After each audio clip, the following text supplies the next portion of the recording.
ওকে, good evening সবাইকে। আচ্ছা, তোমরা বলো, আমি আজকে তোমাদের এসএলএসটি তো অলরেডি জানো, তোমরা নোটিফিকেশন বেরিয়েছে। তো এসএলএসটি নোটিফিকেশন বেরোনোর পরে এসএলএসটি নোটিফিকেশন যে বেরিয়েছে, এসএলএসটি নোটিফিকেশন তো বেরোনোর পরে আমরা আজকে যেটা দেখবো সেটা হচ্ছে বিভিন্ন রকমের কোশ্চেনগুলো কী করে আসতে পারে। তোমাদের আগের দিন আমি সিলেবাস এই সমস্ত নিয়ে আলোচনা করেছি, কী কী সিলেবাস, কত নাম্বার, এইগুলো বলেছি, সমস্ত কিছু হলো।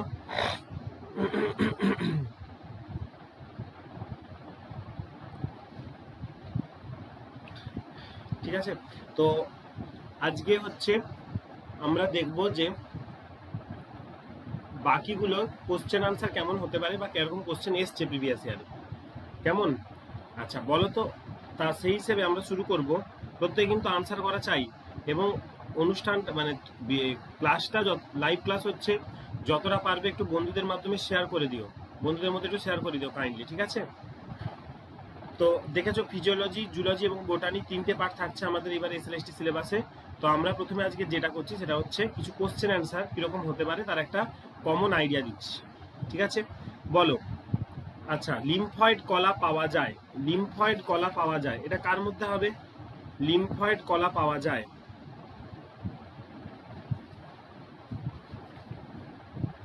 আনসার, সবাই আনসার করো। লিম্ফয়েড কলা পাওয়া যায়, অনেকে ক্লাসে জয়েন করেছো, একটু আনসার করতে হবে। লিম্ফয়েড কলা পাওয়া যায়,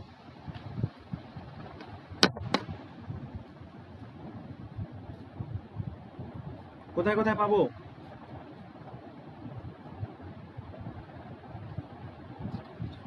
আনসার করতে হবে, ঠিক হোক ভুল হোক আনসার করতে হবে।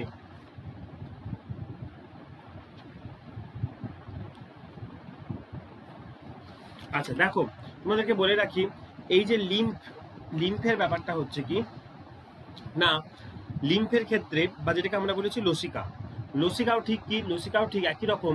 যেমন আমাদের ব্লাড বা রক্ত, তেমন হচ্ছে আরেকটা আমাদের সংবহনতন্ত্র আছে যেটা হচ্ছে সবগুলোতে কৃষ্ণেন্দু, একদম ঠিক বলেছ। সেটা হচ্ছে আমাদের এই তোমার লসিকা গ্রন্থিগুলো এবং লসিকা বাহু যেগুলো আছে সেইগুলো। তো এইগুলোর মধ্যে আমাদের যেমন প্রথম ফার্স্ট ব্যারিয়ার, মানে কোথায় আমাদের বিভিন্ন ভাইরাস বা ব্যাকটেরিয়া এগুলোকে প্রথম আটকায়, সেটা হচ্ছে টনসিলে। এই জন্য দেখবে যে কোনো সময় গলা বা এই সমস্তগুলো ফুলছে আমাদের টনসিলে যদি প্রদাহ হয়। থাইমাস, থাইমাস গ্রন্থি হচ্ছে এখানের ভিতর কি হচ্ছে না, এখানে ম্যাচিওর হয় এবং তারপরে আমাদের বিভিন্ন এই যে কুচকি, এই যে দুটো পায়ের মাঝখানে, দুটো হাতের এই সমস্ত এর নিচে এই জায়গাগুলোতে আমাদের বিভিন্ন লিম্ফ গ্ল্যান্ড আছে। ওই লিম্ফ গ্ল্যান্ডগুলো কি করছে, ওই লিম্ফ গ্ল্যান্ডের ভিতরে ওই তোমার হচ্ছে লিম্ফগুলো থাকছে। এবং এই যে লিম্ফ, এটা মেনলি তৈরি হয় কিভাবে না, মেনলি তৈরি হয় তোমার পুরোটা শ্বেত রক্তকণিকা দিয়ে তৈরি হয়। ক্লিয়ার? তাহলে উত্তরটা হবে উপরের সবকটি, অর্থাৎ অপশন ডি।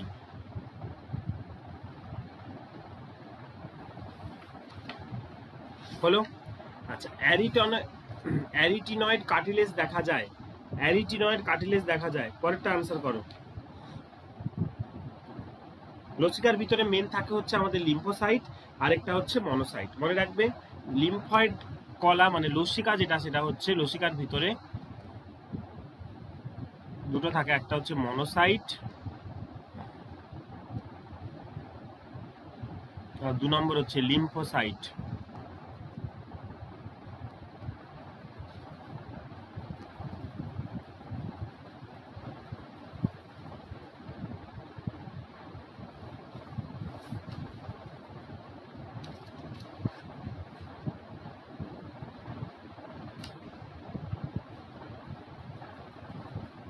অ্যারাটিনয়েড কার্টিলেজ বলছো না, তোমার হচ্ছে ল্যারিংসে বলছো। বাকিরা আনসার করো। অ্যারাটিনয়েড কার্টিলেজ কোথায় দেখা যায়?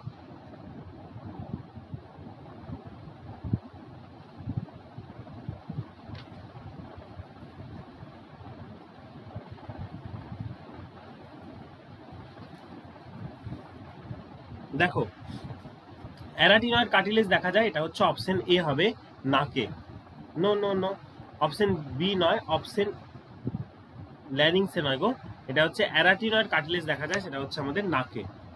ঠিক আছে, অ্যারাটিনয়েড কার্টিলেজ দেখা যায়, সেটা হচ্ছে নাকে দেখা যায় আমাদের হচ্ছে অ্যারাটিনয়েড কার্টিলেজ, নট ল্যারিংস। দেখো, আমাদের এই যে ল্যারিংস, এই যে নাক, তোমার হচ্ছে নোজ, এই যে ল্যারিংস, এই যে স্টারনাম কোথায় থাকে? স্টারনাম হচ্ছে বুকের এই মাঝখানটা, এটা বলে স্টারনাম। অর্থাৎ এই যে রিবস গুলো মাঝখানে যার মাধ্যমে যুক্ত থাকে সেটাকে বলা হচ্ছে স্টারনাম। তাহলে এইগুলো, স্টারনামটা কখনো কার্টিলেজ থাকে না, স্টারনামটা শক্ত হাড় দিয়ে তৈরি। বাকি এই যে কর্ণছত্র, এই যে নাকের ডগা, এগুলো সবই হচ্ছে কি দিয়ে তৈরি? এগুলো সবই হচ্ছে তোমার তরুণাস্থি দিয়ে তৈরি। তার মধ্যে অ্যারিটিনয়েড কার্টিলেজটা দেখা যায় কোথায়? সেটা হচ্ছে নাকে। হলো? কোনটি ট্রান্সপারেন্ট কলা? কোনটি ট্রান্সপারেন্ট কলা? পরে কোশ্চেনে চলে যাও। কোনটি ট্রান্সপারেন্ট কলা?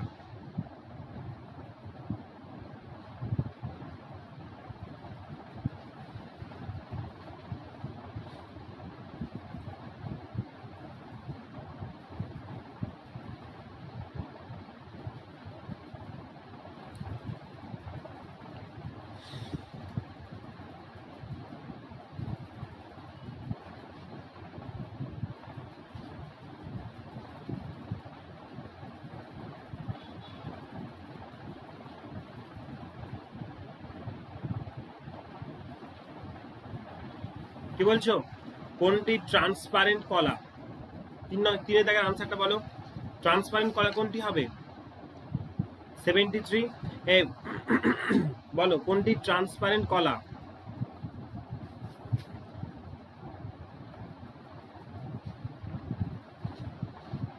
এটা হবে, উত্তরটা হবে টেন্ডন। উত্তরটা হবে কি? উত্তর হবে টেন্ডন। ট্রান্সপারেন্ট কলা যদি বলা হয় তাহলে সেটা হচ্ছে টেন্ডন। ঠিক আছে, তোমরা ক্লাসে ডিটেলসে পড়বে টেন্ডন, অস্থি, তরুণাস্থি এই সমস্তগুলোর মধ্যে যে ডিফারেন্সগুলো, ভাগগুলো আমরা সেগুলো পড়বো। ফাইবাস, কোনটা ফাইবাস কাটলেজ হয়, কোনটা হায়ালিন কাটলেজ হয়, কাটলেজের এগুলো ভাগ, এগুলো লিগামেন্ট, এইগুলোর মতো ডিটেলসে স্ট্রাকচার পড়বো, কখন কোনটা থাকে সেই সমস্ত জিনিসগুলো দেখবো। নিম্নলিখিত কোনটি শ্বেতপেশির বৈশিষ্ট্য নয়? নিম্নলিখিত কোনটি শ্বেতপেশির বৈশিষ্ট্য নয়?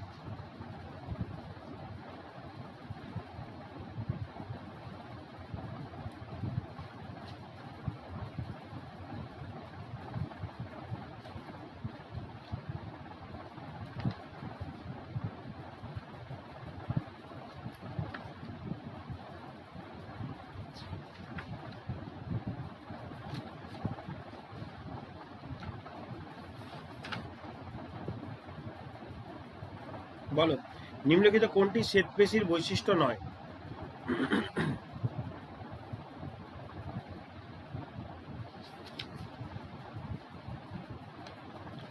আচ্ছা, এর উত্তরটা হবে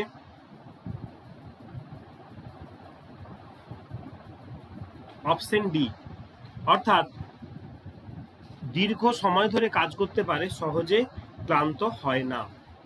এটা হচ্ছে বৈশিষ্ট্য না। বাকি যতগুলো এখানে লেখা আছে, অর্থাৎ জেড লাইন, তোমরা জেড লাইন, এম লাইন এই সমস্তগুলো পড়েছো তো পেশি মাসেল কন্ট্রাকশনে, এবং এগুলো আমরা আবার ক্লাসে ডিটেলসে পড়বো, কখন জেড লাইন থাকে, কখন। আমি ছবিটা এঁকে দেখিয়ে দিচ্ছি যে এই জেড ব্যান্ড, এইচ ব্যান্ড এদের ক্ষেত্রে কেমন হয় স্ট্রাকচারটা।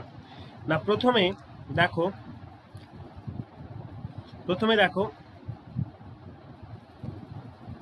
আমি ধরো এরকম পেশির যদি কতগুলো লাইন করি, এইখানে মাঝখানে যে জোনটা থাকবে, আবার এই পাশে এরকম ভাবে, এইটাকে বলা হয় এইচ জোন। কি বলা হয়? এইচ জোন হলো এইচ জোন। এখানটায় কি বলা হচ্ছে? এ পাশটায় হচ্ছে তোমার জেড, আর এ পাশটায় কি হচ্ছে?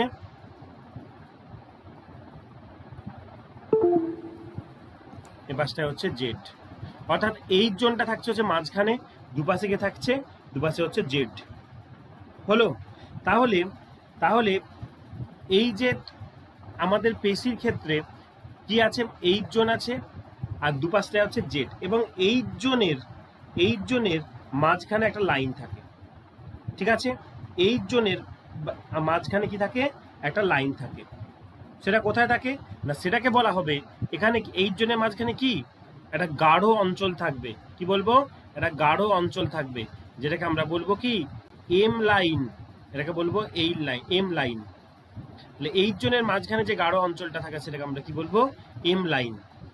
হলো? এই যে পেশি, এর এককের নাম কি? এর এককের নাম হচ্ছে সার্কোমিয়ার। এর এককের নাম কি? এর নাম হচ্ছে সার্কোমিয়ার। হলো? এই জেড ব্যান্ড যেটা, এই জেড ব্যান্ডের সঙ্গে কি যুক্ত থাকে? জেড ব্যান্ডের সঙ্গে যুক্ত থাকে অ্যাক্টিন ফিলামেন্ট। ঠিক আছে, অ্যাক্টিন ফিলামেন্ট এর সঙ্গে দুটোভাবে যুক্ত থাকে কে? সেটা হচ্ছে অ্যাক্টিন ফিলামেন্ট।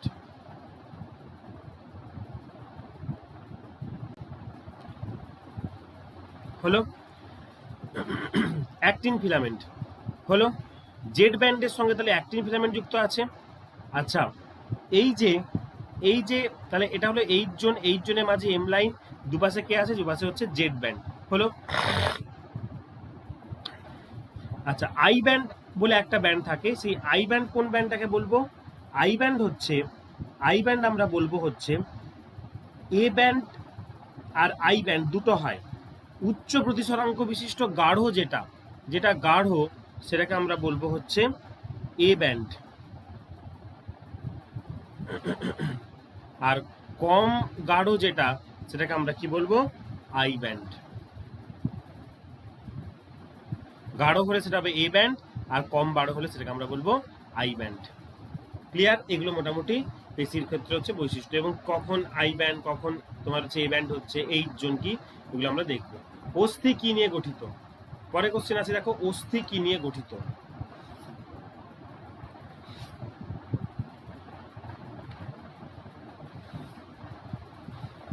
অস্থি কি নিয়ে গঠিত? উত্তরটা হবে, বলো, অস্থি কি নিয়ে গঠিত? আনসার করো সবাই।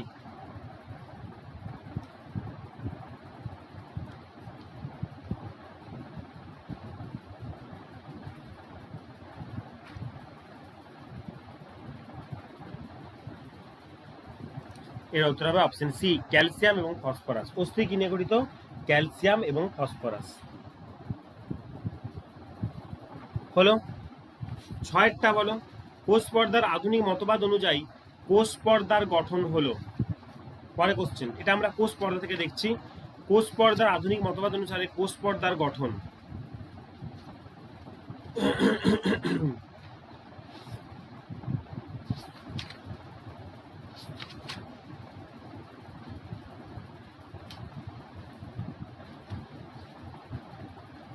বলো, ভিতরের দিকে নিরবচ্ছিন্ন প্রোটিন স্তরের সঙ্গে নিরবচ্ছিন্ন লিপিড দ্বিস্তর উপস্থিত থাকে, বাইরের দিকে নিরবচ্ছিন্ন প্রোটিন স্তরের সঙ্গে নিরবচ্ছিন্ন লিপিড দ্বিস্তর উপস্থিত থাকে, নিরবচ্ছিন্ন লিপিড দ্বিপর্দার মধ্যে বাইরের দিকে ও ভিতরের একদিক থেকে প্রোটিন বিক্ষিপ্তভাবে থাকে। ডিতে বলছে বি ও সি উভয়ই। বলো,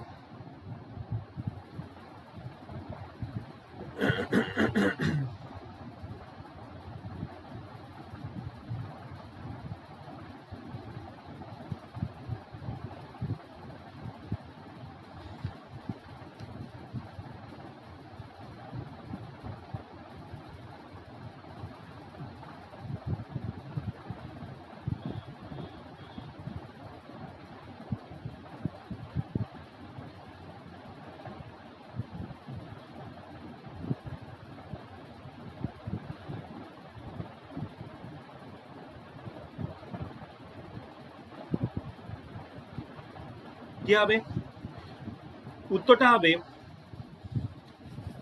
উত্তরটা কি হবে? আনসার করতে হবে সবাইকে। উত্তর হবে অপশন সি, নিরবচ্ছিন্ন লিপিড দ্বিপর্দার মধ্যে বাইরের দিকে থেকে ও ভিতরের দিকে এক প্রোটিন বিক্ষিপ্ত ভাবে থাকে। অর্থাৎ কি না, কিরকম ভাবে হয়, সেল মেমব্রেনের স্ট্রাকচারটা ভালো করে দেখো। এরকম ভাবে কি থাকে, এরকম ভাবে লিপিড লেয়ার গুলো থাকে।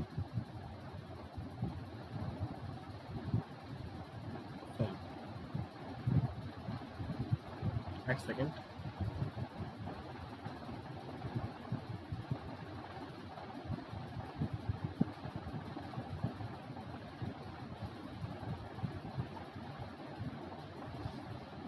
এরকম ভাবে লিপিড লেয়ার গুলো থাকে। এই লিপিড লেয়ার গুলোর বাইরের দিকে এরকম ভাবে কিছু থাকে প্রোটিন, যেটাকে আমরা বলি পেরিফেরাল প্রোটিন। আর এইখান থেকে কিছু প্রোটিন আবার মাঝে মাঝে এরকম করে ভিতরের দিকে লিপিড পর্দাকে ভেদ করে থাকে, তাকে আমরা কি বলবো? Trans membrane protein.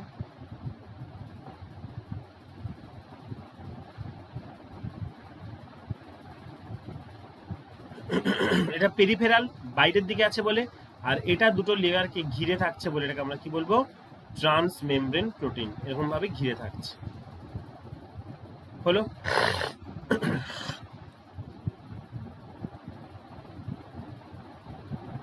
সাদেরটা বলো, নিম্ন প্রদত্ত কোষ পর্দা সম্পর্কিত বিবৃতিগুলির মধ্যে সঠিক বিবৃতিটি নির্বাচন করো।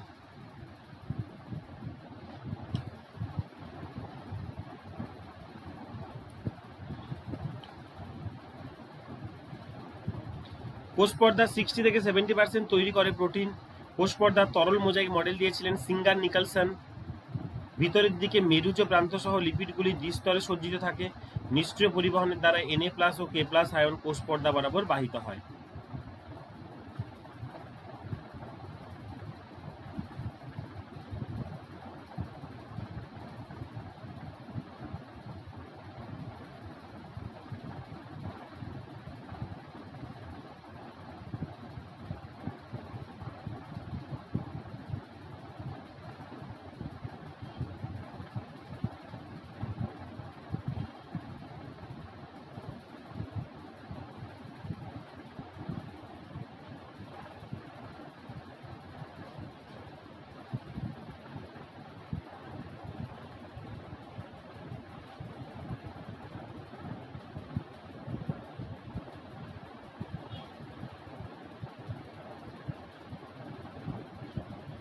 নিম্নে প্রদত্ত কোষ পর্দা সম্পর্কিত বিবৃতিগুলির মধ্যে সঠিক বিবৃতি নির্বাচন করো। তাহলে কি হবে, উত্তর কোনটা হবে?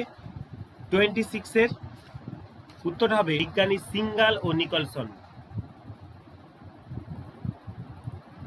হলো, তাহলে কে বিবৃতি দিয়েছিলেন? বিজ্ঞানী সিঙ্গার ও নিকলসন। এটাই হচ্ছে একমাত্র ঠিক। ঠিক আছে, দেখো কোষ পর্দা 60 থেকে 70% তৈরি করে প্রোটিন, এটা ভুল। কেন? প্রোটিন কখনো 60 থেকে 70% করবে না, এক্ষুনি দেখালাম। বেশিরভাগটাই লিপিড লেয়ার থাকে, ভিতরের দিকে মেরুজ প্রান্ত সহ লিপিডগুলি দ্বিস্তরে সজ্জিত থাকে। ঠিক আছে, এটাও ঠিক নয়। আর নিষ্ক্রিয় পরিবহনের দ্বারা Na+K+ আয়ন কোষ পর্দা দ্বারা বাহিত হয় না, এটাও নয়। এটা হবে অপশন বি। মডেলটা কে দিয়েছিলেন? সিঙ্গার, আর এটা হচ্ছে নিকলসন।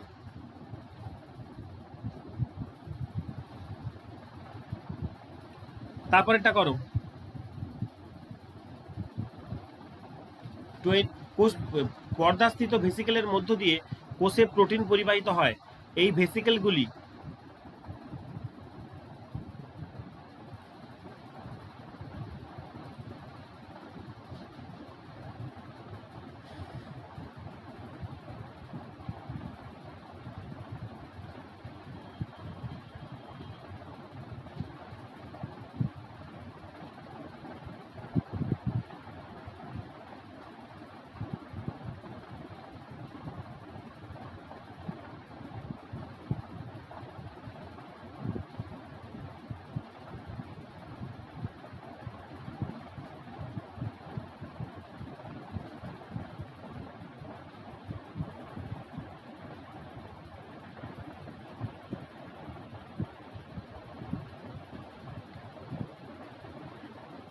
বলো, পর্দাস্থিত ভেসিকেলগুলির মধ্যে দিয়ে কোষে প্রোটিন পরিবাহিত হয়। এই ভেসিকেলগুলি কোষ পর্দার কোন অংশ থেকে প্রবর্ধক সৃষ্টি ও কোরঙ্গমেশ বা মাধ্যমেই ঘটে, তাদের লক্ষ্যে পৌঁছানোর পর অনাবৃত হয়।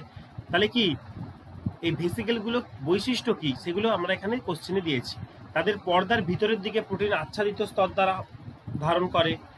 প্রোটিন আবরকের ব্যবহার করে তাদের লক্ষ্য পর্দাকে খোঁজার জন্য। কোনটা হবে উত্তর? 8এরটা।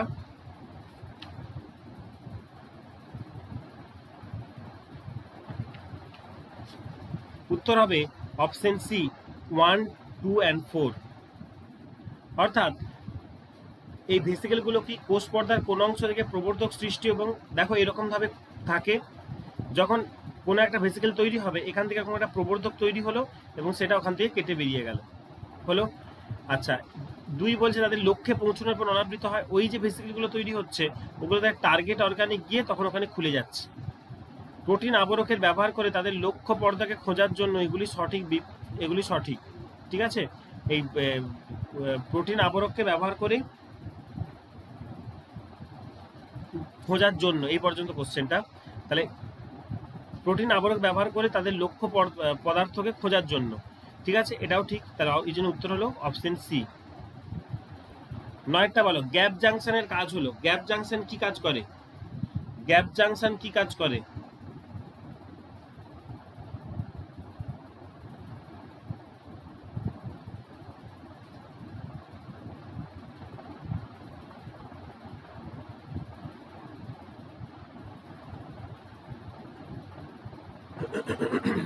গ্যাপ জাংশন কি কাজ করে?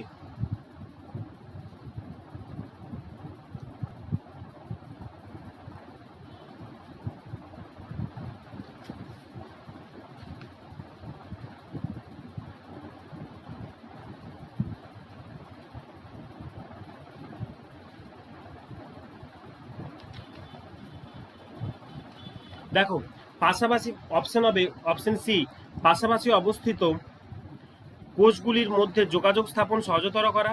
এবং এই যোগাযোগ স্থাপন সম্ভব হয় আসলে ক্ষুদ্র অণু ও কিছু বৃহৎ অণু স্থানান্তরের জন্য সাইটোপ্লাজমকে যুক্ত করে। মানে গ্যাপ জাংশন কি করে? না দুটো কোষের সাইটোপ্লাজমকে যুক্ত করে। তাহলে এটাই হলো গ্যাপ জাংশনের কাজ, অপশন সি। 10এরটা বলো, প্রোটিন সংশ্লেষের জন্য রাইবোজোম একটি গুরুত্বপূর্ণ কোষ অঙ্গাণু। হলো, শ্বসন ও সালোক সংশ্লেষের স্থান হিসেবে কোষে উপস্থিত মাইটোকন্ড্রিয়া এবং ক্লোরোপ্লাস্টিডে রাইবোজোমের উপস্থিতি লক্ষ্য করা যায়। এই অঙ্গাণুদ্বয় রাইবোজোমের ভূমিকা কি?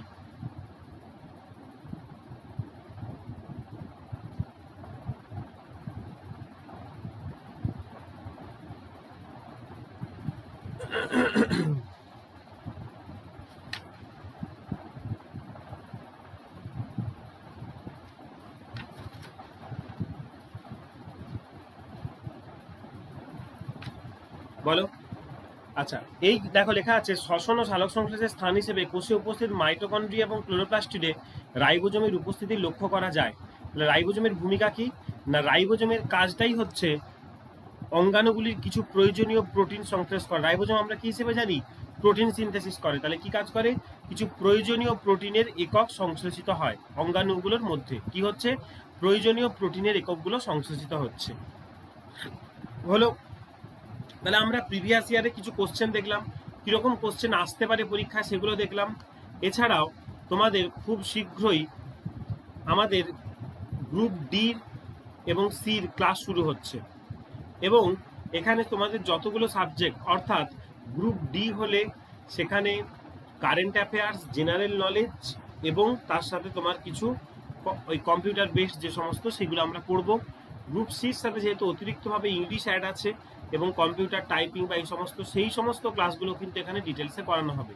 ম্যাথ অ্যারিথমেটিক দুটোতেই আছে, গ্রুপ সিতেও আছে গ্রুপ ডিতেও আছে, এবং ম্যাথ নাম্বার থাকছে। তো সেই হিসেবে ম্যাথের ক্লাস নিচ্ছেন অরিজিৎ স্যার। এছাড়াও প্রতিটা সাবজেক্টের সাবজেক্ট এক্সপার্টরা আছেন যারা এই ক্লাসগুলো হচ্ছে নেবেন। কেমন?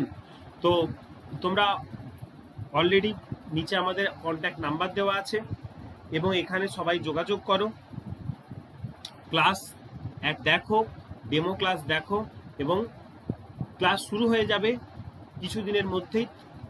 কিছুদিন মানে হচ্ছে তোমার এই 2 থেকে 3 দিনের মধ্যে আমরা শুরু করে দিচ্ছি, কারণ আমাদের অলরেডি 25 জনের বেশি অ্যাডমিশন হয়ে গেছে। ঠিক আছে, তো আমরা দেরি করব না। তো যারা এখনো অ্যাডমিশন নাওনি, যারা স্কুল সার্ভিস কমিশনের গ্রুপ সি এবং ডি কে টার্গেট করছো, তারা কিন্তু জয়েন করে যাও। হলো, এই হলো আমাদের কিছু ক্লাস হলো। তো আমরা কোশ্চেন অ্যান্সার কিছু করলাম, কোশ্চেন অ্যান্সার যে করলাম এরপরে আমরা এরকমভাবেই প্রতিদিন প্রতিটা টপিক ধরে ধরে আলোচনা করবো। অর্থাৎ প্রথম দিন আমরা সেল শুরু করব, সেলের বিভিন্ন সেল মেমব্রেন, তার সেল মেমব্রেনগুলোর মধ্যে কী কী থাকছে, তার ডিটেল স্ট্রাকচার, পিনোসাইটোসিস, ফ্যাগোসাইটোসিস, ঠিক আছে, থেকে আরম্ভ করে যা কিছু সেইগুলো সমস্ত কিছু দেখব। বিভিন্ন রকমের সেল অর্গানেলগুলো সেগুলো সমস্ত কিছু দেখব, ঠিক আছে। তারপরে আমরা দেখব বিভিন্ন রকমের কোষ, কলা, তাদের অঙ্গ গঠন, এই সমস্তগুলো দেখব। আমরা সাইটোস্কেলিটনটা পড়ব, মাইক্রোটিবিউল পড়ব, মাইক্রোফিলামেন্ট পড়ব, ক্লোরোপ্লাস্ট, পারঅক্সিজোম, স্ফেরোজোম, এই সমস্তগুলো সমস্ত কিছু দেখব প্রতিটা টপিক ধরে ধরে। ক্লাস তোমরা এখানে অনেক পাবে, বিভিন্ন প্রতিটা টপিক যেমন ধরে ধরে পড়ানো হবে, সাথে কোশ্চেন অ্যান্সারও আলোচনা করা হবে। ক্লিয়ার? Thank you. দেখা হবে আবার কোনো একটা ইউটিউব সেশনে। সবাইকে ধন্যবাদ, শুভরাত্রি।